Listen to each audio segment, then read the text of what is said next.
Goeiemôre vriende, ons is die Here dankbaar dat ons weer kan saam wees so rondom sy woord.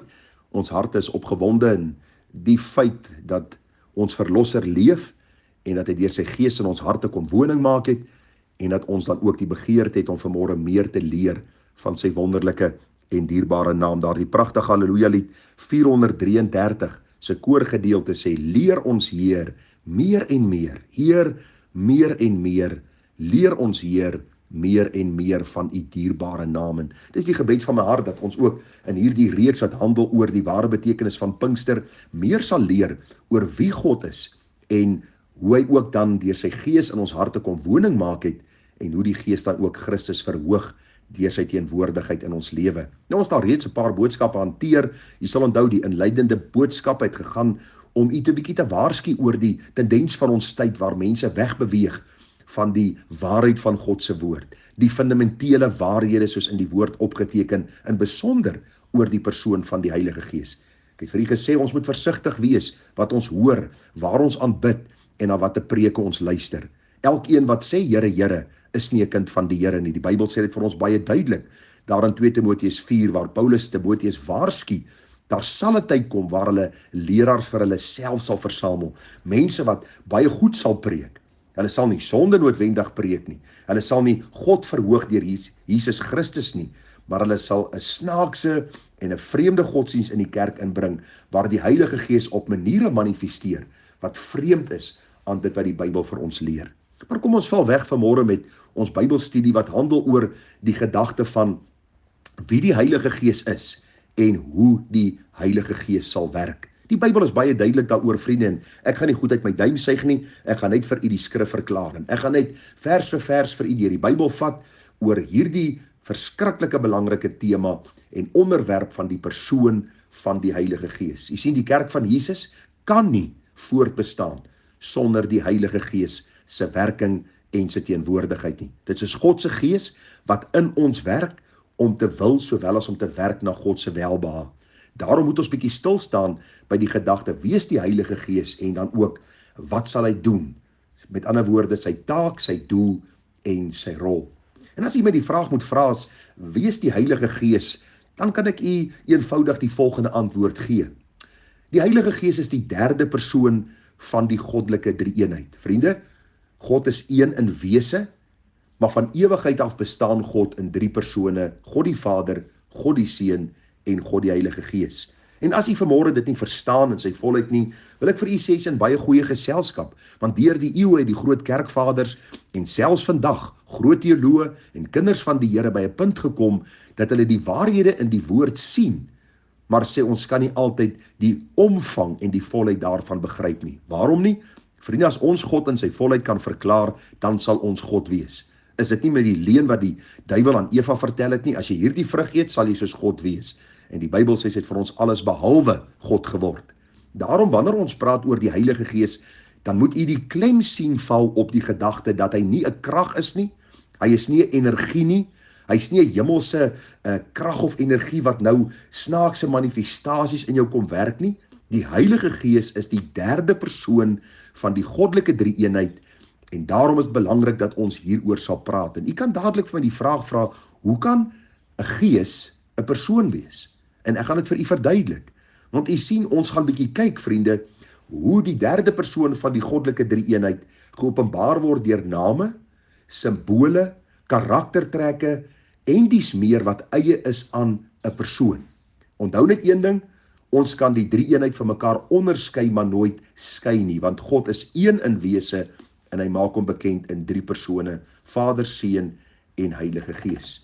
Nou die Griekse woordjie vir die Heilige Gees is die woordjie parakletos. Nou jy almal het al seker die woordjie gehoor en die betekenis daarvan gehoor, sommige miskien 'n regte betekenis, ander ene verkeerde ene, en ek sê nie hierdeur dat ek die enigste een is wat die regte verstaan en verklaring daarvan het nie, maar vriende, in my studie het ek agtergekom dat die woordjie beteken dat die Heilige Gees is die kind van God se helper. Ons kan ook sê die langs aangeroepene. Nou wat beteken dit? Dit was 'n term wat gebruik was in die eerstydse krygskunde, waar twee soldate rug teen rug met mekaar geveg het. Jou gevegsmaat het ook bekend gestaan as jou parakleet, die een wat teen aan jou is, wat naby jou is, wat saam met jou in hierdie geveg is, wat saam met jou in hierdie oorlog is.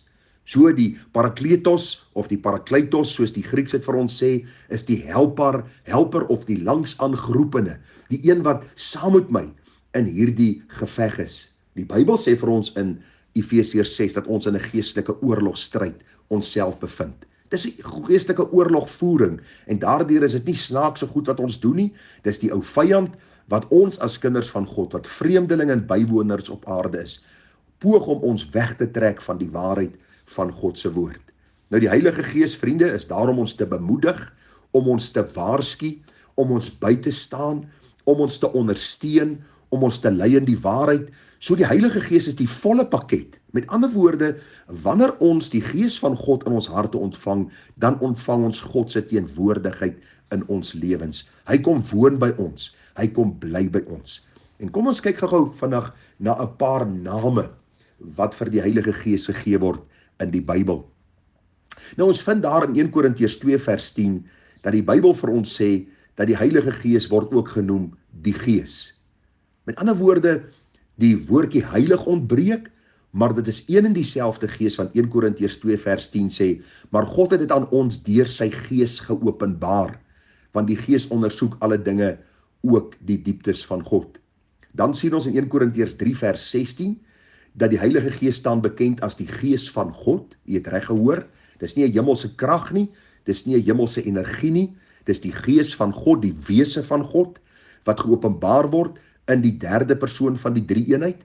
En daar staan in 1 Korintiërs 3:16, weet julle nie, dat julle 'n tempel van God is, en die Gees van God in julle woon nie. Met ander woorde, Paulus kom sê vir hierdie gemeente in Korinthe, wat met baie sonde besig was, luister, besef julle nie, dat God deur sy Gees nou in julle woon nie. Julle is sy tempel, en soos hy in die Ou Testament sy teenwoordigheid daar laat geld het, so is hy ook in julle lewens. Daarom moet julle versigtig wees hoe julle lewe, hoe julle praat, hoe julle doen, waartoe julle gaan, waarmee julle besig raak, want God deur sy Gees het nou kom woning maak in julle hart.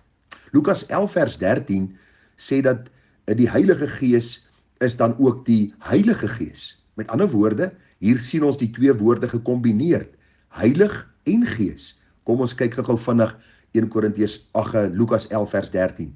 As julle dan wat sleg is, weet om goeie gawes aan julle kinders te gee, hoeveel te meer sal die Hemelse Vader die Heilige Gees aan die gee wat hom bid. So in ander woorde, wat ek vir u probeer sê is, daar is verskillende name van die Gees of die Heilige Gees in die Bybel. Ons het nou gesien, hy word genoem die Gees of die Gees van God of die Heilige Gees. Ons sien ook in 1 Petrus 4 vers 14, word die Heilige Gees genoem die Gees van heerlikheid. Ek lees vir u 1 Petrus 4 vers 14. As julle beledig word oor die naam van Christus, is julle gelukkig, omdat die Gees van heerlikheid en van God op julle rus. Wat hulle betref, word hy wel gelaster, maar wat julle betref, word hy verheerlik. Met ander woorde, as ons beledig word, en ons is kinders van God, en ons word beledig oor dit wat ons goed en reg doen, vir ons meester, vir ons koning, sê die Bybel, dan is dit nie ons, wat belaster word nie, maar hulle belaster hierdie God self, aan wie ons behoort. Daarom word die Gees ook genoem die Gees van heerlikheid, van die Gees openbaar die heerlikheid van Christus aan ons, en ons weer op ons beurt leef hierdie lewe van Christus uit na die wêreld. Hierdie Christus wat die Bybel sê sagmoedig en nederig van hart, die een wat rus bring vir ons siele. Jesaja 11 vers 2 praat van dat die Heilige Gees word genoem die Gees van die Here. Jesaja 11 vers 2. Maar daar sal 'n takkie uitspruit uit die stomp van Isaai, en 'n loot uit sy wortel sal vrugte dra, en op hom sal die Gees van die Here rus. Nou baie belangrik is, dat toe Jesus op die aarde was, sien ons daar by die doopgeleentheid, en ons gaan nie nou daaroor praat nie, vriende, sien ons dat die stem uit die hemel gekom het, dis my geliefde seun, in wie ek welbaat, en die Gees het soos 'n duif op Christus neergedaal, om hom te bekragtig vir hierdie aardse bediening van hom. Onthou, God kan nooit van sy Gees geskei word nie, hierdie was die bekragtiging van Christus vir sy aardse bediening, en die Bybel praat van hier, hy is die Gees van die Here, met ander woorde die Gees wat van God afkomstig is. Ons gee vir u nog so laaste naam of 3 van die Heilige Gees. Die Bybel sê ook in Hebreërs 9:13 dat die Heilige Gees word genoem die ewige Gees van God. Die Bybel praat daar in Hebreërs 9 vers 13, want as die bloed van stiere en bokke en die as van 'n vers wat die verontreinigdes besprinkel heilig maak tot reiniging van die vlees, hoeveel te meer sal die bloed van Christus wat homself deur die ewige Gees aan God sonder smet geoffer het, julle gewete reinig van dooie werke om die lewende God te dien. Waarom maak die Bybel melding van die ewige Gees? Want God is van ewigheid af. Sy Gees is van ewigheid af. Hy is die ewige God. Hy is die een wat in homself lewe het en lewe kom gee het, soos ons dit vandag ken. Hy is die ewige Gees. Hy word ook genoem die trooster. Johannes 14 vers 16. En ek sal die Vader bid en hy sal julle ander trooster gee om by julle te bly tot in ewigheid, die Gees van die waarheid. U sien, hy's 'n trooster en hy troos ons met die waarheid van die woord, dat ons kan moed skep, dat daar waarheid is, gesetel in die heilige God van hemel en aarde, en dat ons in hierdie waarheid kan volhard. Hy word ook genoem die onderpand, vriende. Ek lees vir julle in Efesiërs 1 vers 13, en wie julle ook, nadat julle die woord van die waarheid, die evangelie van julle redding gehoor het, en wie julle, nadat julle ook geglo het, verseël is met die Heilige Gees van die belofte, wat die onderpand is van ons erfdeel, om sy eiendom te verlos tot lof van sy heerlikheid. Nou hierdie is alles benaminge wat verwys na die genadige werk van die Heilige Gees in die lewe van die kind van God tot eer van God. Daarom is dit noodsaaklik om te sien dat die Heilige Gees word bekend gemaak in verskillende name en dat ons ook kan weet dat hierdie Gees nie net by ons sal bly nie, maar ook in ons sal wees en ons sal lei in die volle waarheid. Mag die Here genade gee om 'n verdere studie te doen. Watter kosbare studie kan jy net nie doen nie. Nou as jy boeke benodig vir dit, vriende, daar is 'n boek wat Dr. Wayne Grudem geskryf het, Systematic Theology, 'n baie kosbare boek, en dan is ook 'n boek wat Dr. Mayo hulle geskryf het, in samewerking met Dr. McArthur hulle, wat gaan oor sistematiese teologie. Sistematiese teologie is maar al hierdie onderwerpe oor God die Vader, Seun, Heilige Gees, die kerk van die Here en al hierdie dinge wat bespreek word. En u is baie welkom om 'n verdere studie te doen. Baie seën vir u en mag u seker maak dat u kind van God is, en as u kind van God is, weet God se Gees woon in jou, en onthou jy kan swaar steun op die leiding van die Heilige Gees, want hy is jou parakletos. Hy is die een wat saam met jou veg, om jou te bemoedig, om jou te versterk, om jou te bekragtig, want sonder hom kan ons niks doen nie. Seën vir u, mooi dag verder, tada.